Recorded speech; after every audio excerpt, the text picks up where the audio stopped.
All right, let's do this. So we got Happy Mail, and it was a total surprise because I hadn't been keeping up with my email. Yeah, I hadn't checked my email in like a week or maybe even 2 weeks. So this was a total shocker, but in a good way. Um, so this was from a viewer, an Inkworks viewer, and I had already kind of opened the box, but I hadn't yet explored the contents. So this was pretty thrilling.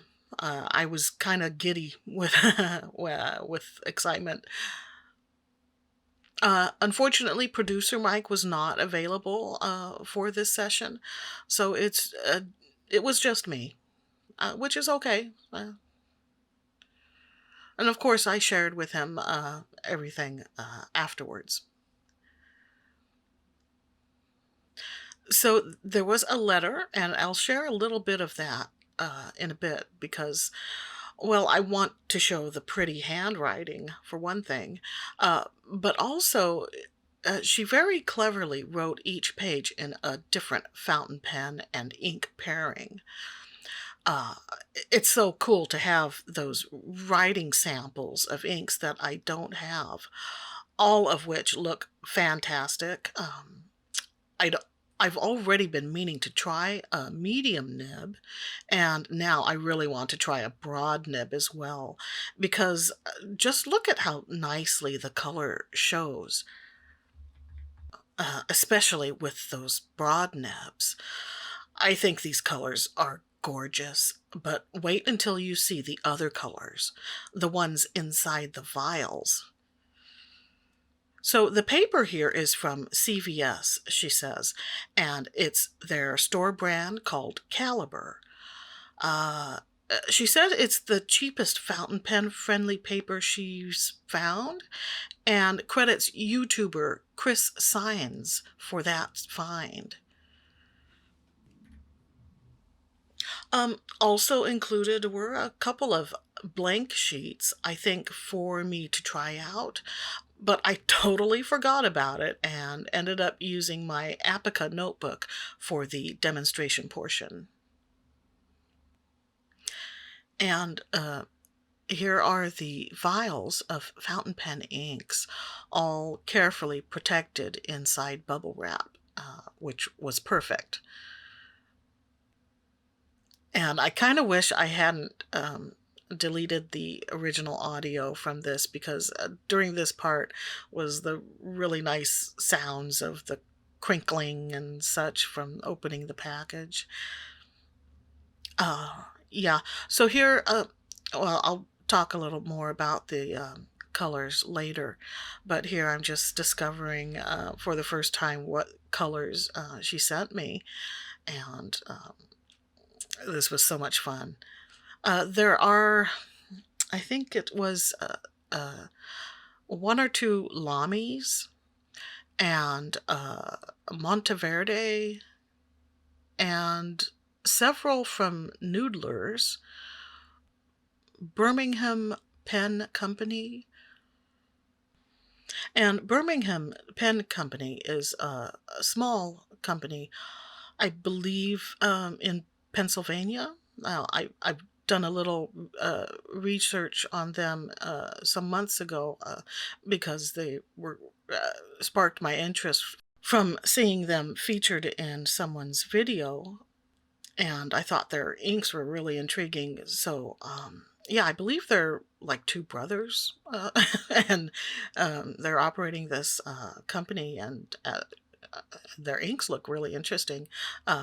Especially the names of their inks are, but yeah, they do have a website that kind of explains their story, and it's really interesting to check out. There's also Diatramentus, and these vials are really cool. I think they're intended specifically for this purpose for fountain pen inks because they have that little dip on the bottom. I think that's intended to make it easier to use up all the ink to fill your pens uh, with that design. And as far as I know, I think these are 7 milliliter size. I don't know for sure, but I'm just guessing. I think just eyeballing it, it looks like it could fill a pen several times. But for this session's purpose, just demonstrating it very quickly and seeing what they look like, I used a glass dip pen and started with Diatramentis Archive ink in black.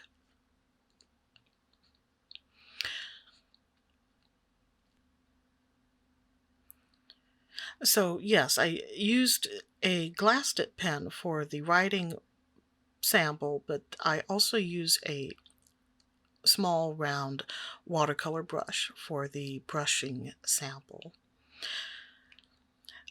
Now, and I'm adding water there to show what it looks like as a wash.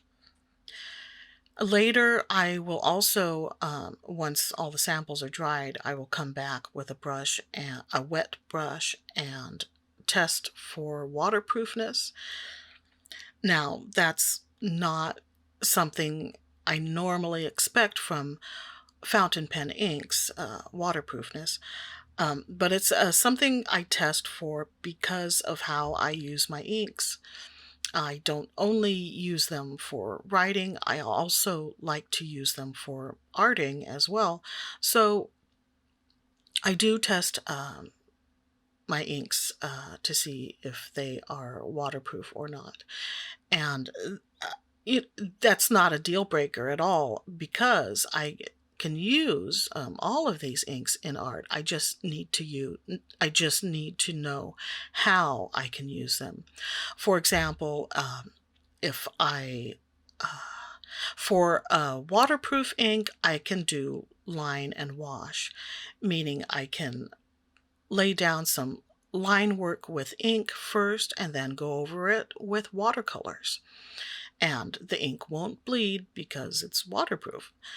Now, if in the case of non-waterproof inks, I can do wash and ink, where I do the watercolor first and then do the ink over that, so that it doesn't have to be waterproof because, everything's dry already.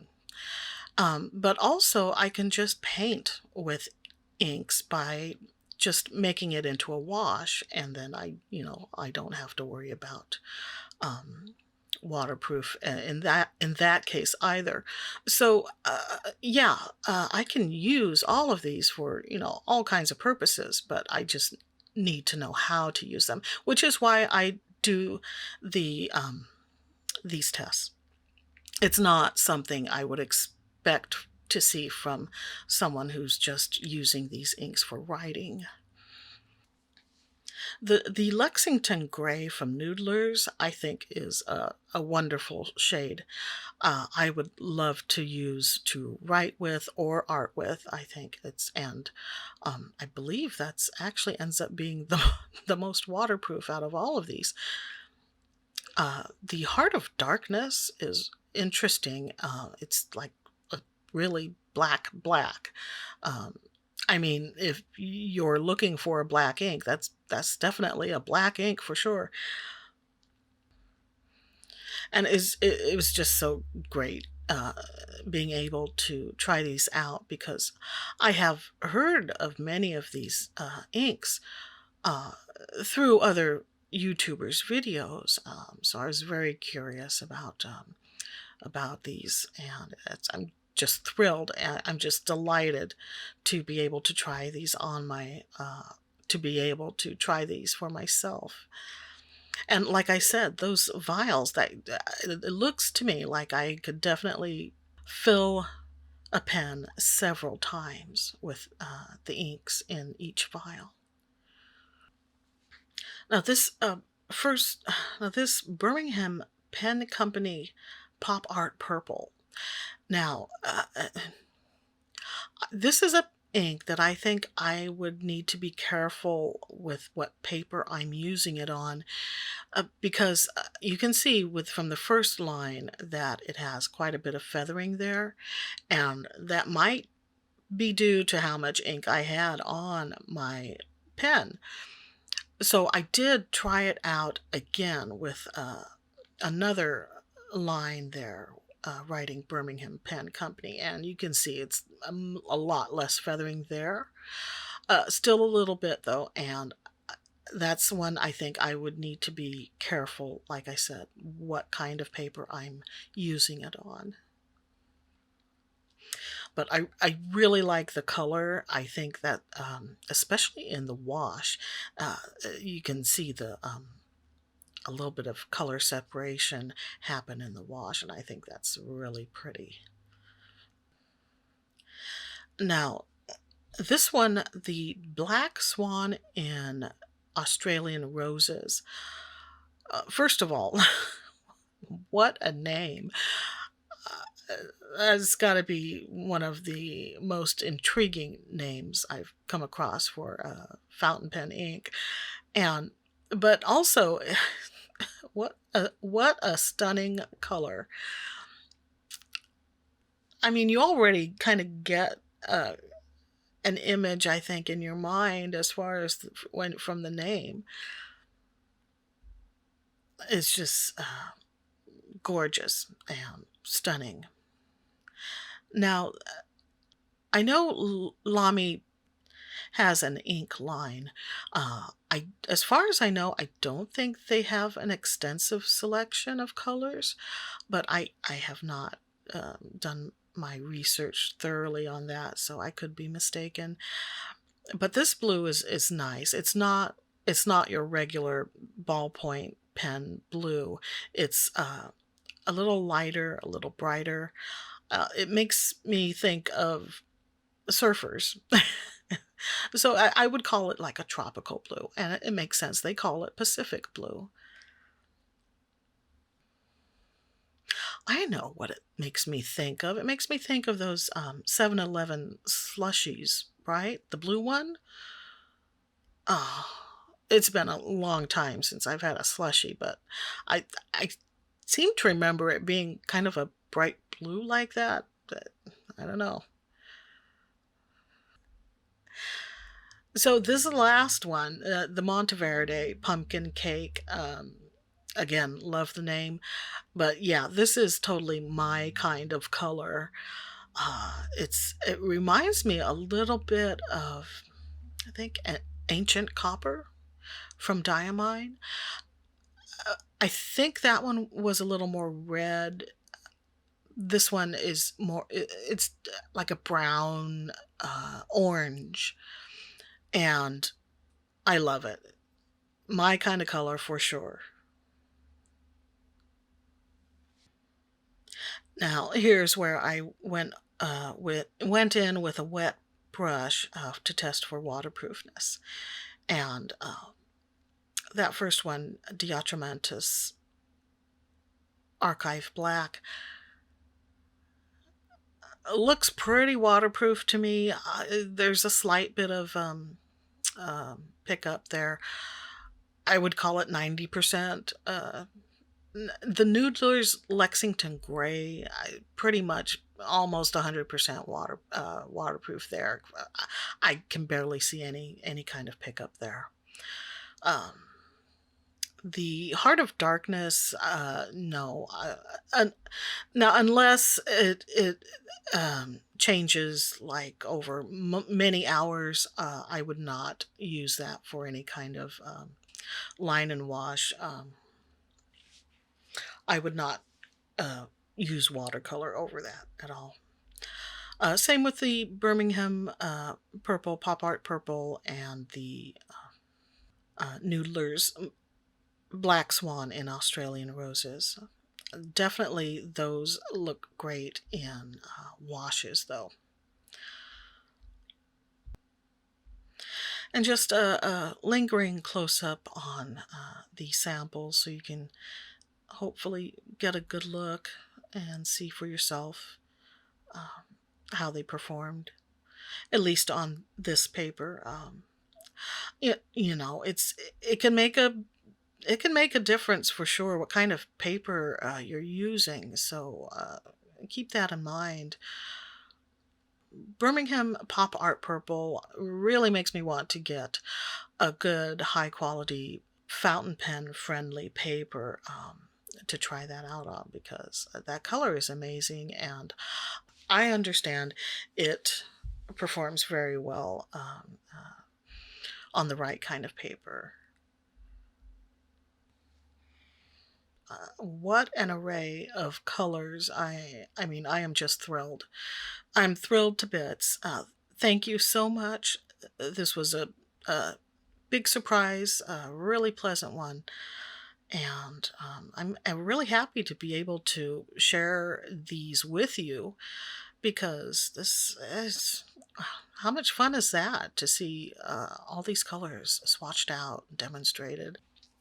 That's just the sort of videos I like to watch. I imagine there was a lot of energy spent on curating this assortment of inks, not to mention, sending it off in the post.